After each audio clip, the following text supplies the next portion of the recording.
Good evening, everyone. Good evening, Pete. How are you, mate? You all right? Yeah, something like that. Other than the football, I'm absolutely sound. What about you? Pretty much the same, to be fair. As I just, it's all we can be, just be optimistic about something a bit and just to look forward towards Christmas and the fact that we might have a couple of games off over Christmas if this meeting goes ahead. That happens supposedly tomorrow. We'll see what happens on that one. But anyway, Man City today. It was. I think if we're brutally honest, we weren't expecting much from the game today. And obviously, there was a few changes in the lineup. They rotated a few squad players again. Maxi was out. Wilson came back in.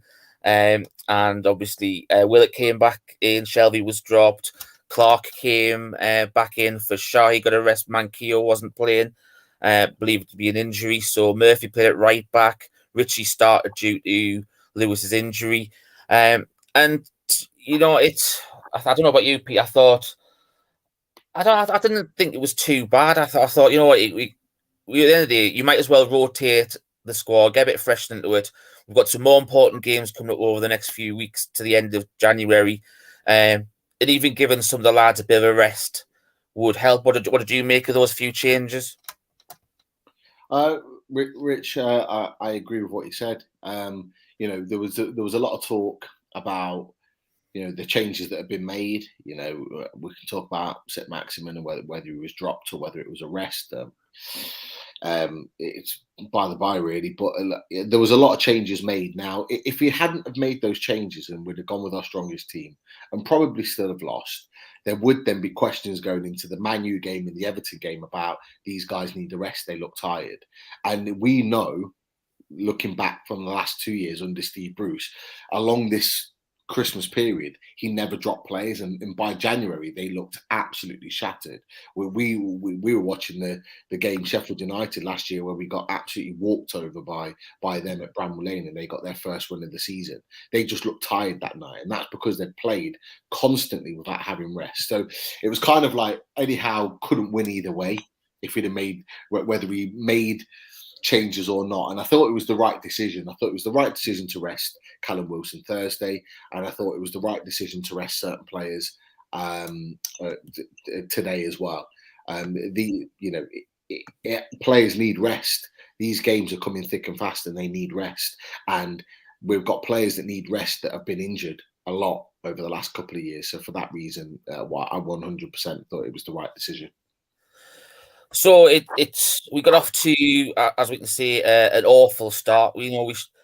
It's been pretty much the case over a lot of the games this season. But 4 minutes in, Dubravka gave away a corner that we shouldn't have really gave away. It was awful trying to play out the back. We've got to realise that sometimes it's better to just put the ball at the rose head rather than put yourself on the back foot. We did all right getting rid of the corner originally, I thought, Pete, but then obviously they worked the ball in and just pretty much, schoolboy error. Nobody decided to deal with the ball. Clark left for Dubravka. Dubravka left it for Clark, and Diaz pretty much had a free goal to head into. We weren't much of a hiding to nothing anyway, going against Man City anyway, but you don't need to be giving them goals after 4 minutes. And as I said to all the lads in the WhatsApp chat, you should, in my opinion, Kieran Clark shouldn't even be on the field. He's, we know he's a championship defender. You saw what sort of mistake he made against Norwich, and he's made an absolute howler again.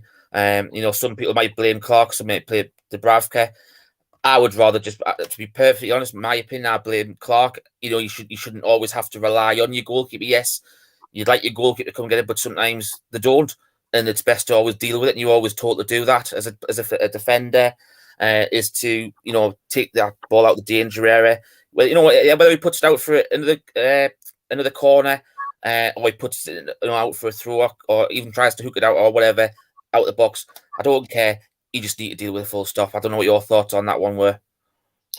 Yeah, like I say, like you've already touched on, there's a lot of moving parts to it. So, it's very clear that Eddie Howe's told the players to play out from the back. So it's allowing the likes of Lascelles and Dubravka to be more on the ball, and they're just not ball players. They're just not any good. So they obviously came in, poor pass from Dubravka, which gave away the corner. But the goal didn't come from the corner. The goal came from a cross in that was headed back in, and Clark, instead of going and being the centre back that you talked about, the team just getting rid of the ball, what he's done is ducked. Now, if you duck in the 6-yard box and allow a ball to bounce behind you, you do not deserve to be playing Premier League football. It's as simple as that. Like, that is an absolute schoolboy mistake. I've got my boys on a Sunday. My defenders on a Sunday wouldn't defend like that. So how we can expect and be okay with it, and I know we're not okay with one of our Premier League centre backs defending in that way is an absolute disgrace. And you touched on the point, he should never be playing, and he shouldn't be. You could argue that he's having to rest players. He wants to rest Shaw. Shaw's an important centre-back for us at the moment. He wants him ready for the Man U game, which I think Eddie Howe will feel he's got more chance of winning. And Shaw's had a few injuries as well and hasn't played a lot of football before Howe came in. So he needed a rest. So I understood why Clark came in. It just goes to show that the guy's not good enough. He needs one of the first out the door. You've then got the issue with Dubravka. Now, Dubravka should come and collect that ball. He should come and command his area. It's in the 6-yard box. He should come and collect it. There's no doubt about it. So it's poor goalkeeping on his side. But what I will say in Dubravka's defence is that I think Dubravka is very uneasy at the moment. He looks very sort of drained of confidence, and it might be because of the amount of goals he's conceded. But I think it's more about the defence that he's got playing in front of him, and that he's not confident in those boys. And I think that is having an effect on him making the right decisions in games. I think the extra pressure on him having the ball at his feet is taken away from his games as well. I think he's really struggling from that point of view. Yeah, it was a funny one, wasn't it? Really, it was just, they never seem to recover from that. I think it's, once that happened, it was like our backs against the wall straight away. Anyway, but I'll let Martin finish his bait because obviously he's running a little bit late. I've already put him on mute because we can all hear him scraping his plate and stuff like that. Are you finished, Mark? No, I've got a fucking plate full, lads. I'm sorry I'm late. Yeah, I did. Did you get to see the first goal, mate? I did, yeah. Listen, Clark's a bell end, right? Should never have ducked out. I take Pete's piece, absolutely. But I think as much as he did what he did, the other side of that is absolutely 100% agree with Pete. Keeper needs to be strong. Come and claim that. Like, what are you doing? Dubravka, just get a hold of it. Yeah. Like, ball comes in. Ball probably shouldn't have been able to get in anyway. Like, it looks like, we gave it up, and allowed the ball to come in. But, like, a team like City, listen, we all knew going into it, it was probably a free hit. We were never going to get nothing out of it. I tweeted earlier today, I fancied 4-0 to City. Wasn't, a bit of a fluky guess. But, like, they're a quality team. If you give any of their players space and time, they're going to destroy you. Luckily for me, I didn't watch all the matches. You boys know I took me 2 boys and we had an afternoon. We went to the cinema to watch Spider-Man No Way Home, which was, if you haven't been to the cinema to go and see this film, I know I'm advertising. Oh, my God. The best Marvel film I have seen ever. Right, all three Spider-Men back. Oh, my God. Amazing. Brilliant afternoon with the boys. Don't spoil it anymore. I'm going to see it on Christmas. No. And listen, even though you think he dies at the end, he comes back. It's great. That's a big play. No, he doesn't. So yeah, I've got me grub, so I will listen in. I'll jump in and out, but I am eating because I'm literally only back from cinema. So no bother. We'll move on to the next goal and we'll come back to you when you finish. When it's your turn to talk. All right. So after that, Pete, lads, we sort of grew into the game a little bit more, and it didn't feel as though Man City weren't firing. They weren't the Man City that we've seen over recent weeks, like that demolished Leeds on Wednesday night. And we were definitely in the game, I felt, Pete. And then all of a sudden, Cancelo gets the ball on the right hand side, and it was I know Chris really called Joe Willock. He called them all first half and was over the moon when he got subbed and stuff like that. You know, it was I agree with him. It was a half-hearted sort of stick his leg out to try and stop Cancelo. But then after that, nobody got near him all the way towards the back, towards the 18-yard box. He does a nice little cut back inside on Hayden. Then that's when you're looking for when you're looking for one of your centre halves to go to the ball. To start with, I felt that both centre halves were too wide. They were when you're defending, we always say that you should be nice and compact. I thought our centre halves were too far apart. They were more closer to the edge of the D, and they should be a lot more compact. And then obviously they both tried to converge on Cancelo. Neither one went to the ball, and then when they pretty much both got to the ball, they turned their backs, and then it was like the part of the Red Sea. And the ball went, sure enough, went straight through that V that they made when they turned their backs on it. And it's once again, schoolboy error. You stand tall, make yourself big, you put your body on the line. And to be fair to Bravka, didn't have much of a chance with the shot. It was a good finish on that one. But in my opinion, another goal that could have been avoided with better, stronger defending. I agree. You would see some of the best defenders in the Premier League just put everything in front of that. They'd be diving, put their head, shoulders, back, anything that they could to stop that shot, getting a clean shot on goal, getting a deflection, getting a corner, taking something off the pace wise. They would try and do anything. The fact that both of them made that V shape, as you referred to, and ducked out the way, said that neither of them were willing to do that. Neither of them were up for the fight. And I think that is one of the biggest problems at the moment. Is it?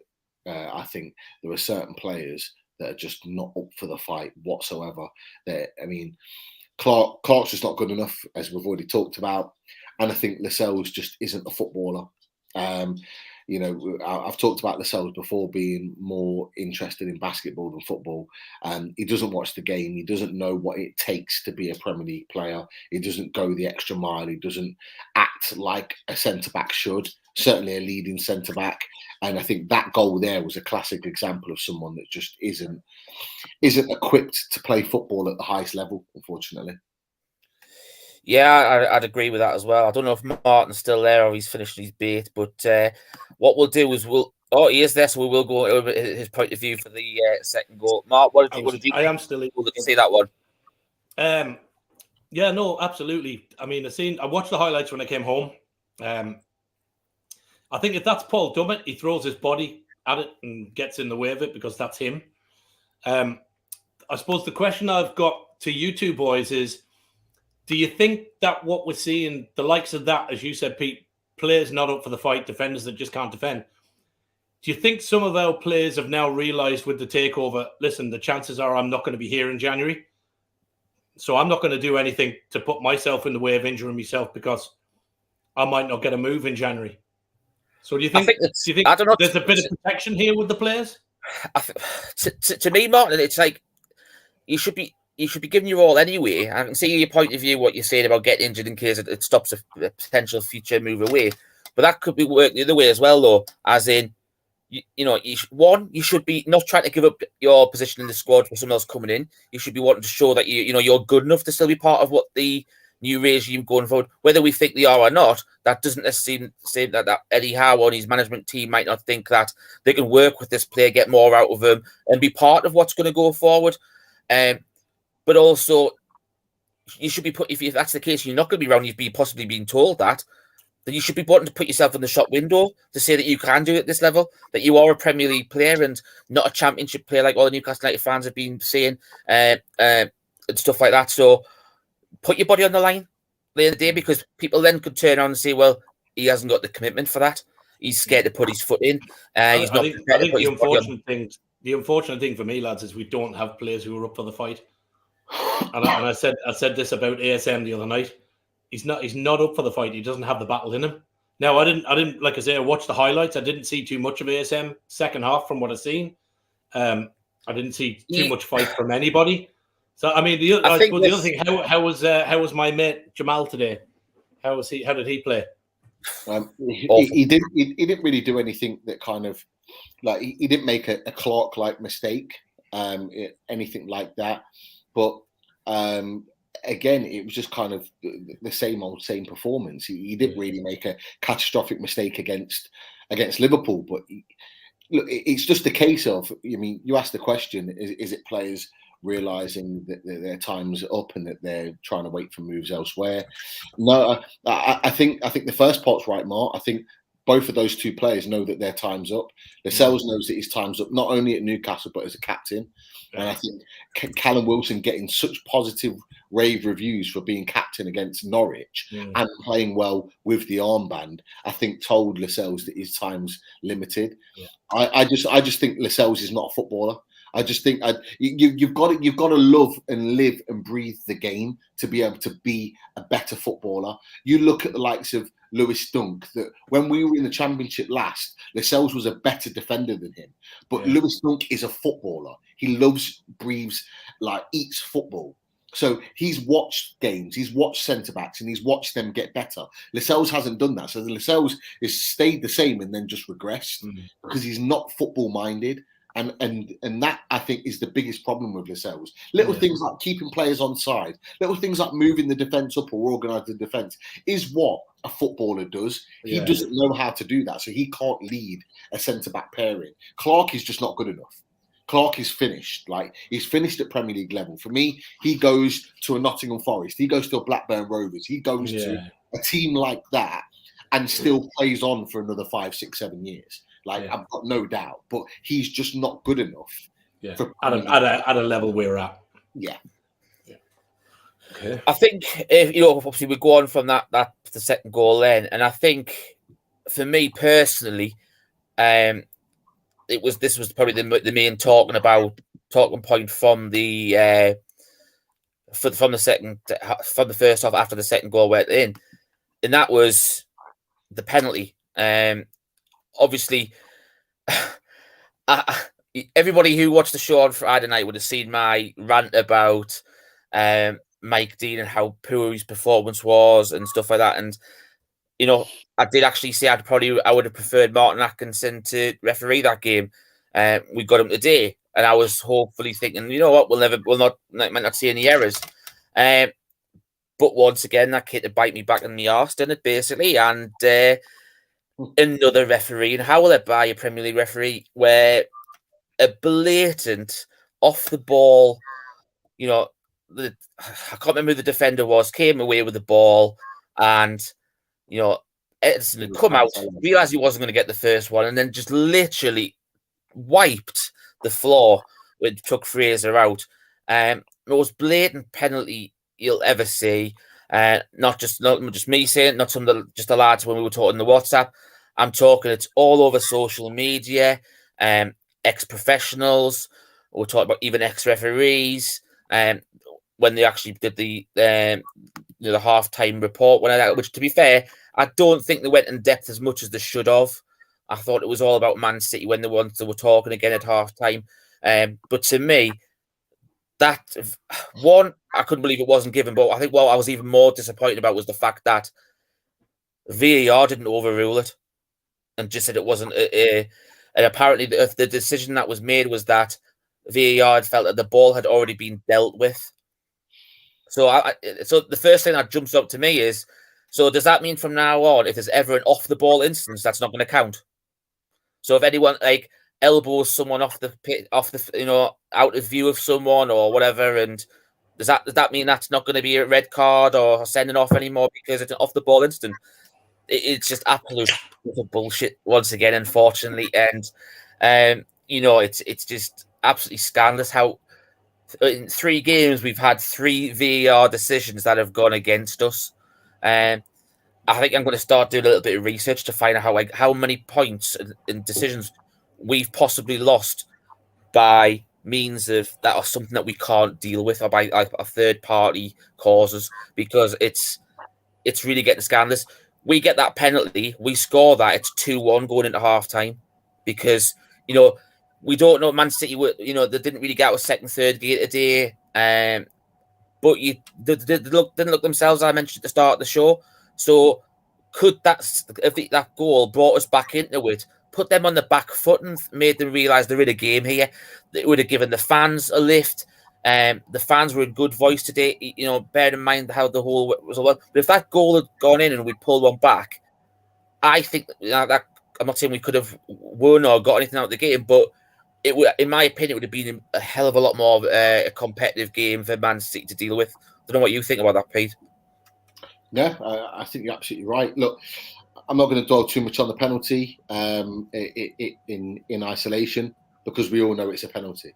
Everybody knows it's a penalty. The guys in the studio in Sky knew it was a penalty. Defoe, Redknapp, they both knew it was a penalty. Everybody knows it was a penalty, bar the referee and the VAR. And their excuse as to why is an absolute joke, right? And I'm so glad it's being called out from people in the media, because it has to stop.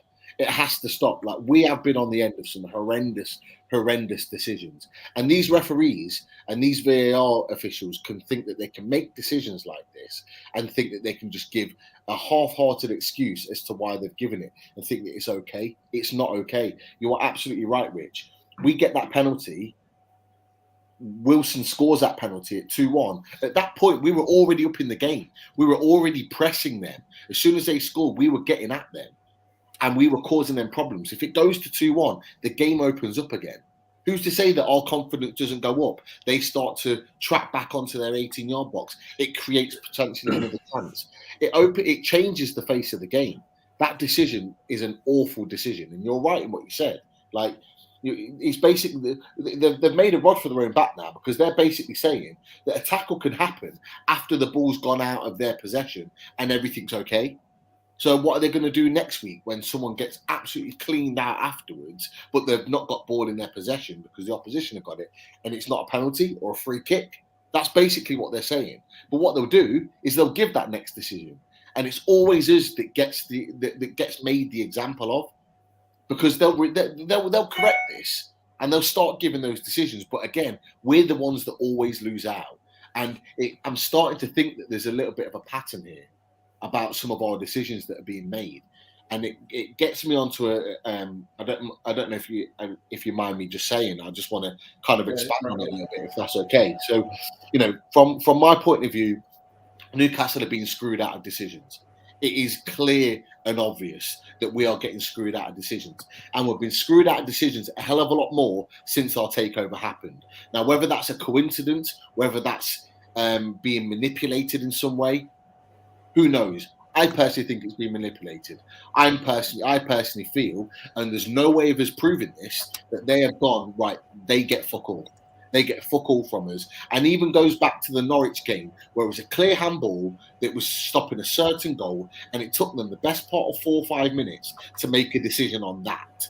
Like, it's that type of thing that's happening time in and time out, and it's becoming a joke.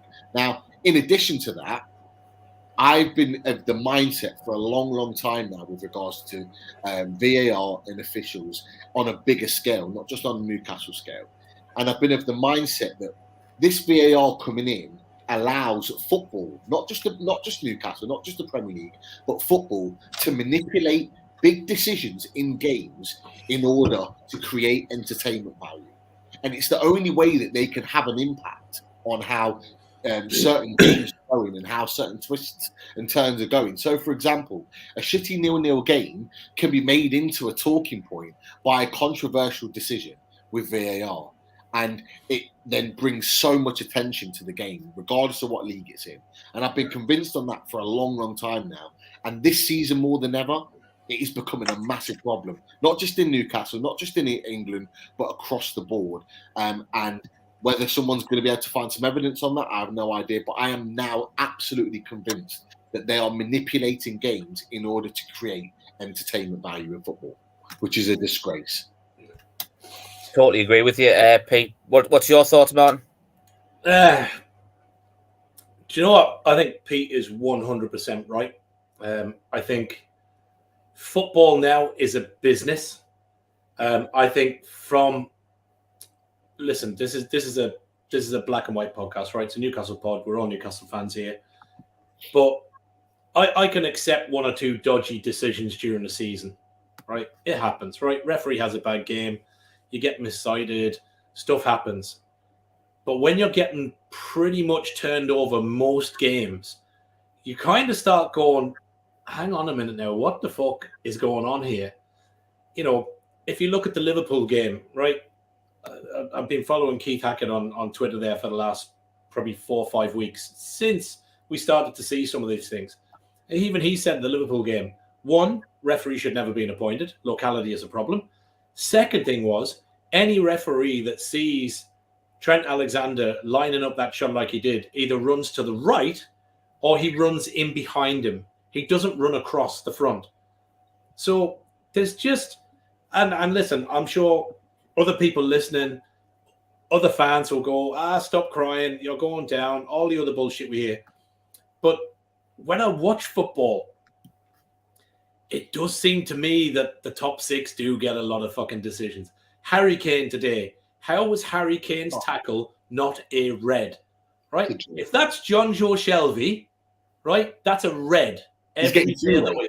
He's getting two red. Exactly. The penalty, right? Absolutely 100% a penalty, right? If that's a foul in any other area of the pitch, that's a free kick. It's a free kick.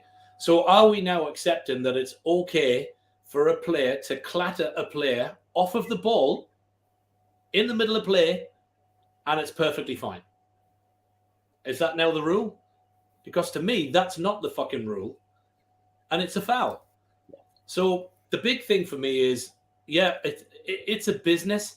And I think the one thing to note on that would be how quick the Premier League cancelled some of the fixtures over this weekend. That, let's, and I don't want to be disrespectful to Burnley fans or anybody else, but some less attractive games were cancelled very, very quickly at short notice. But yet a game for the possible champions at struggling NUFC, where there's a likelihood there's going to be goals and entertainment, is allowed to go on, despite COVID being rife in Premier League players and clubs. So to me, there's something wrong distinctly with the league. We know that there is something wrong with the leadership of this league. We know that there is absolutely collusion between the top six clubs in there. Right? You can even get Cadbury's fucking chocolate bar with the top six badges on it. So tell me that there's no big deal about this. So I 100% believe that there is something bigger than we're seeing. I would not be surprised if it all comes out at some point. The anti-competition we've seen and everything else has been and is designed, for me, to keep us in our spot. And that goes right the way through to what we can do a deal with and what we can't. That the Premier League have said, as long as we're doing our deals with clubs the same level as Everton and some of these others, why should it not be the same as fucking Man City? Who are you to say what we can do? So to me, there is something rotten from the top of this business right to the ground floor. And the unfortunate thing that we're seeing is the rich are getting richer, the six are getting protected, while below in League 1 and 2, clubs are going to the fucking wire because they're not being looked after. And it's a disgrace, an absolute disgrace. So yeah, absolutely, Pete. 100% behind that. I think one of the main things that you touched on there is it's the consistency of everything. Like, you go on the refereeing decisions. I think that, I don't know whether you saw the Jota penalty in the case again in the Spurs Liverpool game, where the referee turned around and said the reason why he didn't give it was because Jota had stopped, and he'd stopped because obviously he needed to position himself so he could get the shot away, but the lad went straight through him. And I'm starting to think, did he not get that penalty because of what happened in the first game? Because Edison didn't get the penalty given against him. So they think, well, hold on, if we give that penalty, why are we then not given the one in the previous game?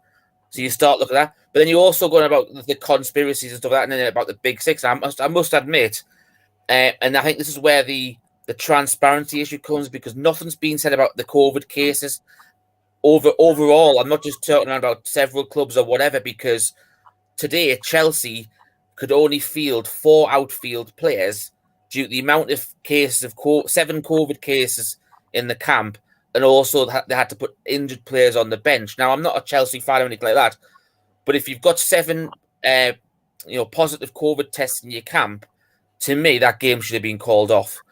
But apparently their game was still allowed to go ahead because they didn't close the training ground. Now, that to me, that's just an absolute another pitiful excuse. It just seems to, like Man United have had a few games off, Spurs have had a few games off, and there's been a few others, but there hasn't been any written rule to say how many cases have to be be there for a game to be called off. But the other side, right, and this is something I seen earlier on. So the Premier League is made up of multitudes of players from multiple countries, yeah, from all around the world. Why can't we import referees? It's a great point. I think we had our first one. I think it was the game I was at, Watford away. We had the Australian guy. Yeah, the Australian. Yeah. And he was a great ref.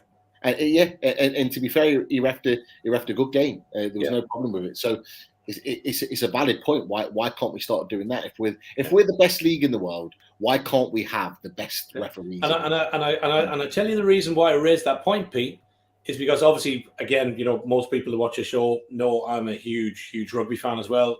Go down to watch Leinster play, Ireland, England when they're across. Go and watch any rugby. My eldest lad plays rugby. All of the rugby games, I went to watch Leinster versus Bath there at the weekend. 70,000 in the Aviva. Great game. Easy stroll for Leinster. But the referees are rotated from every country. It wasn't an Irish ref that took that game. It wasn't an English ref that took that game. So for me, why are we not doing that in the Premier League, which supposedly is the best league in the world? Why are we not rotating referees from other countries? In particular for big games, if you go back to Liverpool, Newcastle, you shouldn't, and not in any month of Sunday should Mike Dean have refereed that game. So why are we not looking to rotate, same as they do for World Cups and everything else, every top league around the world? Why should we have not had a French ref today? Yeah. Why should an English lad not do PSG? Why should a French lad not do Barcelona, Madrid? To me, it takes away a lot of the inaccuracies, and I think the point of the penalties and everything else. For me, that and I know we're talking about City and stuff, but we're talking about chances we've got, chances we haven't been given. You look at the penalty West Ham against Arsenal. There was no different in, I think it's Coyote, whatever his name is. There was no difference in his tackle going through the back of the player than there was with Trent Alexander going through Fraser. One was given, one's not given. So for me, as a fan, the biggest problem watching matches is the absolute inconsistency. It's just never a decision that's the same. It's a joke.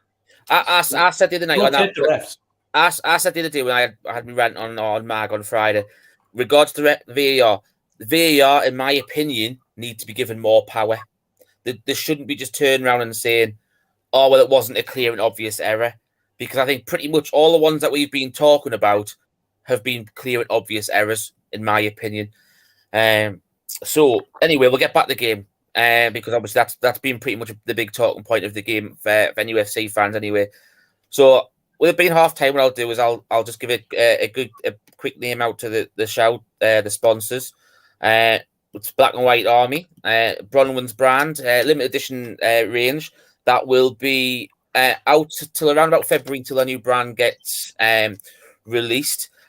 Remember, all proceeds, as you can see along the ticker on the bottom of the screen, all proceeds profits from the sales of all the merchandise, from all the t-shirts, all the sweatshirts, the pom-pom beanies are out of stock, but the beanies are still in stock, I believe. Also the kids' denim jackets and stuff like that. All those clothes and the profits from those will be going to the NUFC food bank. So if you've got any spare cash or leftovers or any presents for loved ones and stuff like that, go and give Bronwyn a shout. She'll get them straight out. I think you might start to get it for Christmas now. However, there's nothing to say that with the quality merchandise that she's got on sale there, that you couldn't get it for in between Christmas and New Year. I'm sure she'll do it her utmost to get it there as quick as possible for you. So, lads, we'll go back to the game now. Second half, and another talking point was straight away was Willett got taken off and ASM came straight on. It's half time. And if the commentators were mentioning if he's fit enough to come on at half time, is he fit enough to start? What were your thoughts on that, Pete? I've had a little change in this in my sort of opinion on the whole situation with ASM. So I think I put in our chat before the game. I think Chris was quite vocal on it that he'd been dropped, and I was of the opinion that he'd been rested. I've actually changed my mind on that. I actually agree with Chris. I actually think he was dropped, and I think also that it was the wrong decision to bring him on because, and I'll tell you why. Look, we know Alan St-Maximin's not been playing well, and I'd called a couple of weeks ago for him to be dropped because he wasn't playing well. He wasn't doing what he needed to do. But in particular at Leicester, he wasn't pressing high. He was letting the other players down, Joe Linton and Wilson, who were pressing high up the pitch. We had 3 players in that game in the first half that were doing exactly what Eddie Howe wanted them to do. So Wilson was pressing. Joe Linton was pressing. Ryan Fraser was pressing. To be fair, the fourth, Miguel Almiron, was also pressing. And we actually won the ball high up the pitch a number of times and actually pushed them back on the back of doing that. I thought Ryan Fraser in particular was fantastic today again. 2 games in a row now, pressed high, worked his socks off. His quality on the ball was actually pretty good, but he didn't get in enough areas over the course of the game to really hurt teams. And I think over the course of the next 9 or 10 games, I think he's got the ability to do that, providing he stays fit. As soon as we brought Alan St-Maximin on in the second half, that controlled press from the front completely went away. So on the left-hand side, they had the room of the pitch to be able to bring the ball out from the right-hand side, play it down the right-hand side, or play it into the midfield. And he just creates a huge opportunity for teams to exploit us, particularly top-quality teams like Man City. So I thought it was the wrong decision to bring him on. Now, you could argue that Willett hadn't had his best game. And considering he had his interview with Newcastle, the official website was talking about he's building and he's going to get better and he's going to take time and he feels that he's getting there. It was the same type of performance, and that's for me is a little bit of a worry now. But I do think it was the wrong decision to bring ASM off. So, like I said, I go back to our point. I agree with what Chris was saying. I think he's been dropped. I don't believe that he'll play against Man United either. I don't think he should, because if we want to play the way Eddie Howe wants to play, he either needs to step up and do what others are doing and work hard to press the ball as a team, as a unit, or he comes on as an impact player later on into the game when we're trying to score a goal or trying to win a match. Yeah, I completely agree. What do you think, Mark? Listen, I had me rant about ASM the other night, and I've been taking flack on Twitter for it ever since. I called this out weeks ago, lads. I said he wasn't performing. He's not been the same since I love him with Bruce. Heads down, lazy coming back. And it's not how Eddie Howe wants to play. He wants them to play defensively as a unit. They drop back, they lose the ball, you backtrack, you cover men. You know, those recovery runs. Any of the videos we've seen on Twitter, anything we've seen on YouTube where he's been working the players, it's all about that recovery, getting back as a unit. Yeah. And he doesn't do that. So I called it out the other night and said, I didn't think he should be in the team. He's not given nothing the last third. Teams are wise to him. They're putting 2-3 players on him. We lose the ball. You know, 2 pings like it was tonight with the likes of Kevin De Bruyne. We're under pressure. And we can't cope. We haven't got the defence to cope with it. So he's a luxury we can't carry. I've had loads of people pinging me DMs and everything else going, he's the best player by a mile. Here's the stats, this, that, and the other. I'm sorry, lads, but it's bollocks. He's been shite. And if he got dropped today, then I say fair play to Eddie Howe. I don't agree with the fact he got on and got off. You know, that's bad enough. But we can't carry a flair player at the moment. You know, we need people that are going to graft because we don't have the players at the back to play.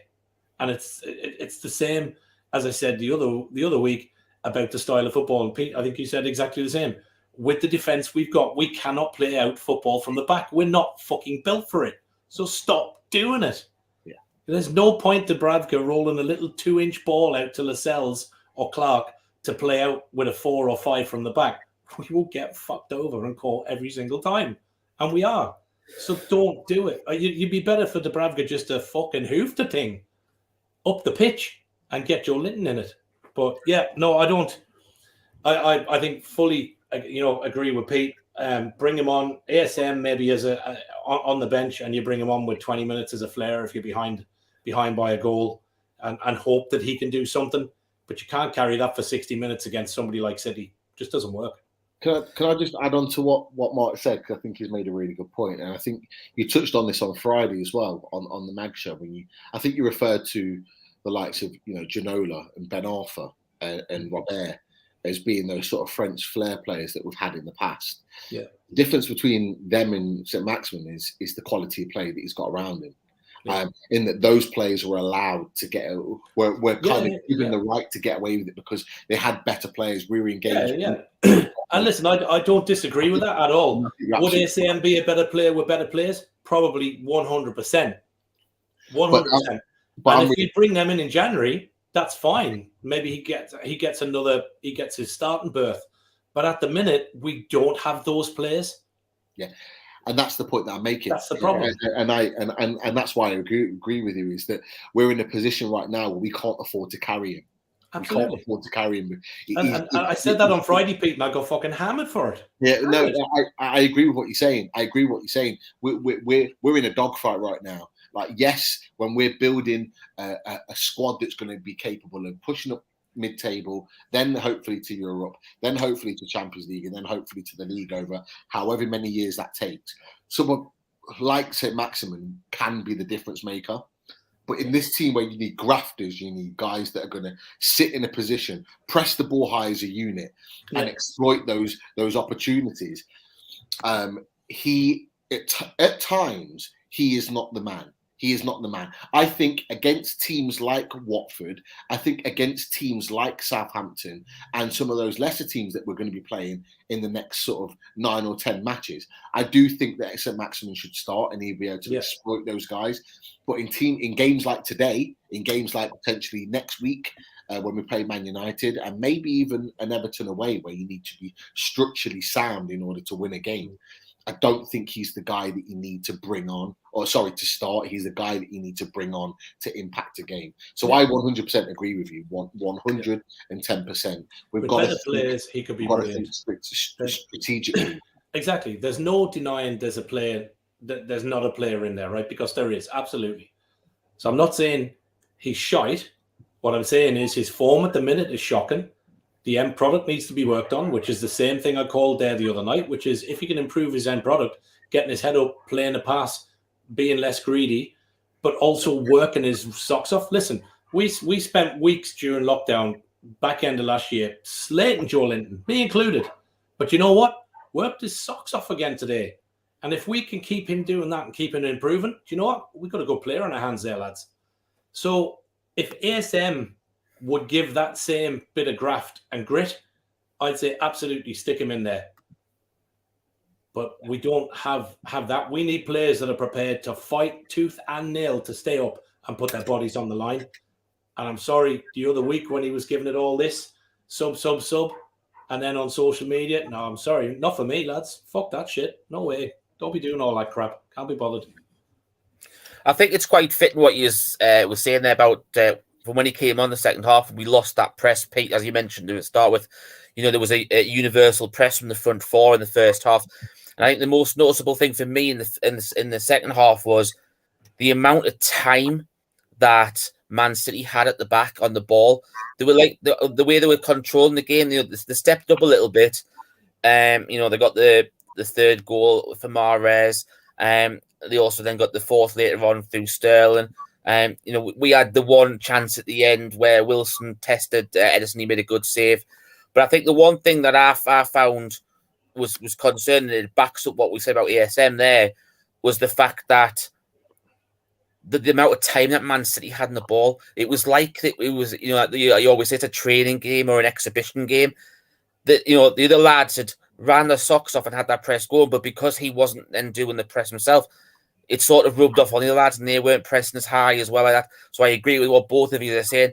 If you're going to have this press against a team like this and be uniform, structured and stuff, you've got to all do it, or don't do it at all. And that one cog in the ASM when he came on, it changed the structure of that press, and then all of a sudden that extra time that they had. Look at that, for example, the great case of that is first half when De Bruyne got caught on the ball in the box, and Fraser won the ball, and it was given as a foul. To be fair, I thought it was very, very soft, but that just goes to show how important that press is. And it doesn't matter whether you're someone playing for Burnley or someone playing for Man City. If you get that press right, doesn't matter how good you are, that results can come from that press, and because sometimes players can't deal with the pressure, and that's why it worked quite well in the first half. And I think second half we lost that impact. So I think that's completely right. On teams like that, you can't really carry the luxury of it. I know there's a few comments being going along saying about Robert, Ginola and stuff like that. Yeah, Gaelic, mercurial talents, like we said. For one, they had better players around them, so they were allowed to do a bit more of that. And they were, especially Ginola. You often hear it sometimes when Beresford used to complain about not having, having two players on him and stuff, and Keegan used to say, well, he's not a defender, he's just set up for Ginola being on the left. Obviously, we haven't got those players around him. But the most important thing about Robert, Ginola, Ben Arthur, they had an end product. And at the minute, we're not getting that end product, even though he's there as an outlet or the best player. And it's something that it was mentioned in chat just before about, I think, where was it? It was what Chip has pointed out here. Steve Bruce made ASM bigger than the club, and it's a big mistake. And I feel that he's got his mindset that he's going to be at the club in his mind a few years down the line, even after this takeover, because of where he feels he stands within the club. So, I said on Friday night, if he keeps on playing like this, it would not be surprised me if he's gone at the end of the season, because I don't think Eddie Howe will allow it to go on any further like that. So can I just add on to that, because I think you've raised a really good point, Rich, with regards to ASM, in that firstly you mentioned about his end product. I think I said the other week, I might have mentioned it to Chris on one of the away days, is that I need to see Alan St-Maximin now end the season close to double figures, either in goals or assists. He looks nowhere near that. Now, he has to be getting those sorts of numbers if one of the top six teams is gonna go and buy him. I don't believe the way he's playing right now, a top six team's going to buy him. And I think you're also right in that in this current setup and the way that Eddie Howe wants to play, I just don't see a future for Alan St-Maximin in this team with the way that Eddie Howe wants to set up his players. I think if he does go, he's going to go to a mid-table side in the Premier League, or he'll end up going to somewhere in Europe. They'll sell him on to somewhere in Europe. Or back to France. Yeah, or possibly back to France, because if he's not going to learn now, he's never going to learn. He's not going to go to any other Premier League team. You guys made a fantastic point on Friday when you were talking about Mohamed Salah, right? And Mohamed Salah, how effective he is coming in on the left, and how potent he is with his end product. Now, Mohamed Salah wasn't always like that. At St-Maximin's age right now, when he was at Chelsea, he was nowhere near the ability that he's shown now. But what he did, he learned, he grew, he became a team player, and then developed the end product. Alan St-Maximin's still got the opportunity to do that at 24 years old, but he has to start now. And I don't see any improvement in the time that Eddie Howe's been in the club that says to me that he's learning how to play within a team, or that he's getting better with his end product. Even today, he has two great runs. And you've got Callum Wilson that wants one of the balls. I think you've got maybe a Ryan Fraser or Matt Ritchie, I think it was, that wanted the ball on the left-hand side. He gives it to neither, and he ends up losing the ball. And the fans get frustrated with him. He's got his arms up looking at why wasn't anybody there. He had two options. He chose neither, because what he wanted to do was take it on his own and have a shot. He can't always think about himself. He has to think more about the team. Yeah. And if he's going to do that, he'll improve and he'll be successful. If he doesn't, he'll just go to a run-of-the-mill team in England or in Europe, and his career will fizzle out. This is the reason why Nice got rid of him. This is the reason why Nice sold him on, because Patrick Vieira couldn't get him to play in a team system.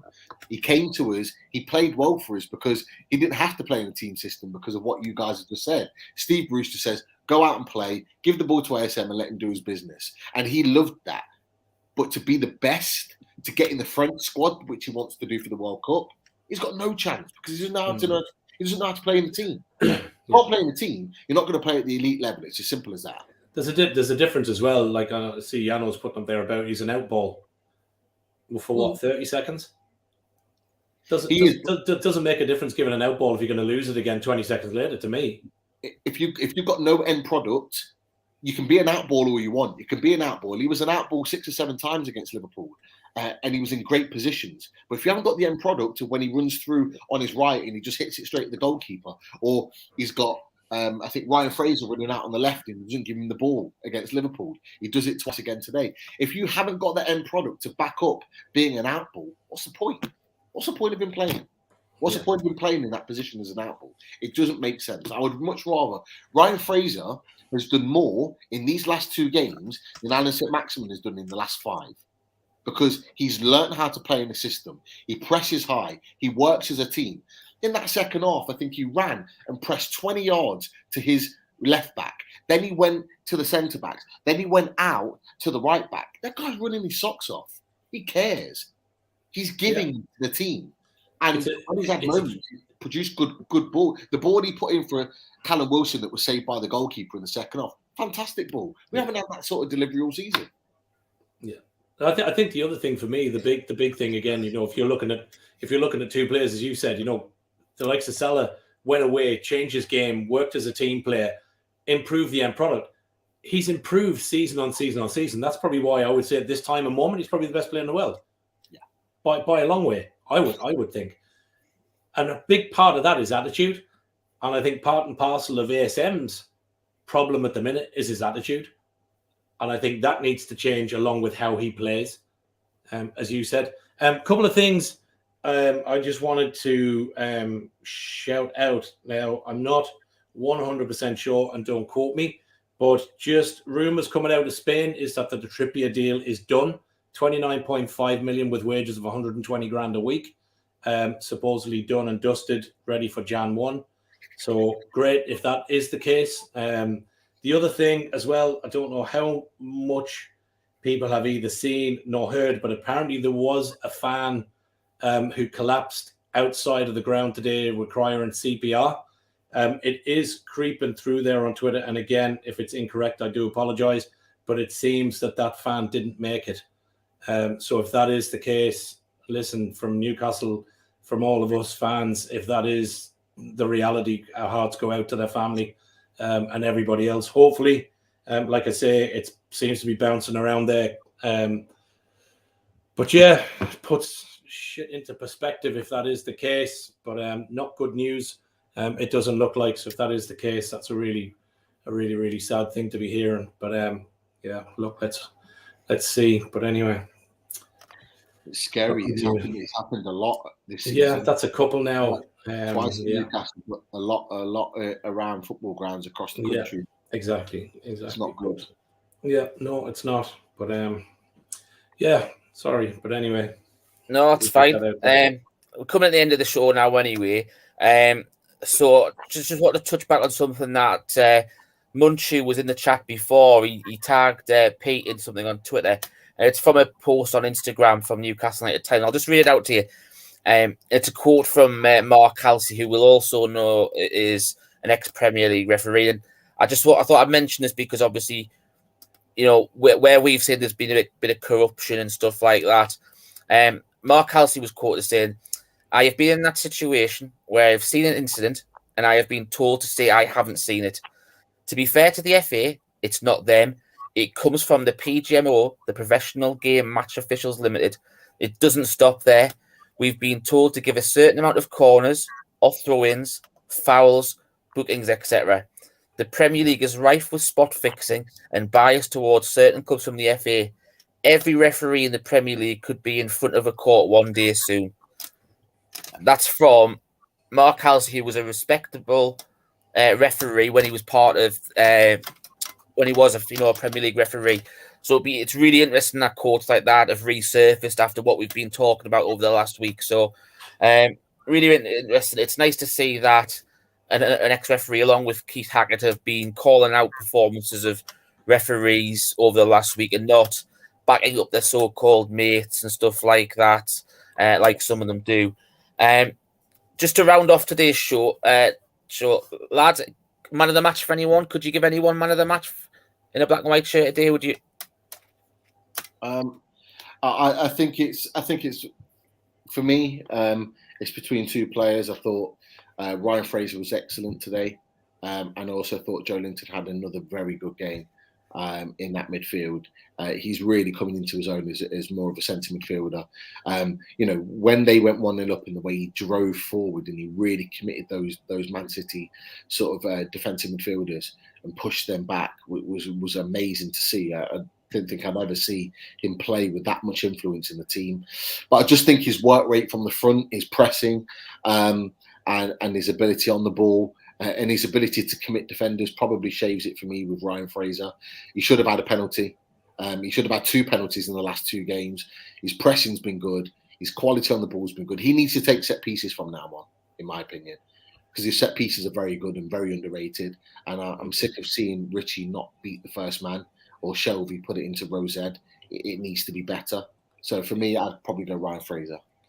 Yeah, and I think the thing with Fraser is, like we've been saying probably now for, obviously he's had whatever injury problems or whatever he's had, but one of the things we said last season was he's got this connection with Wilson. Why the hell are we not playing it?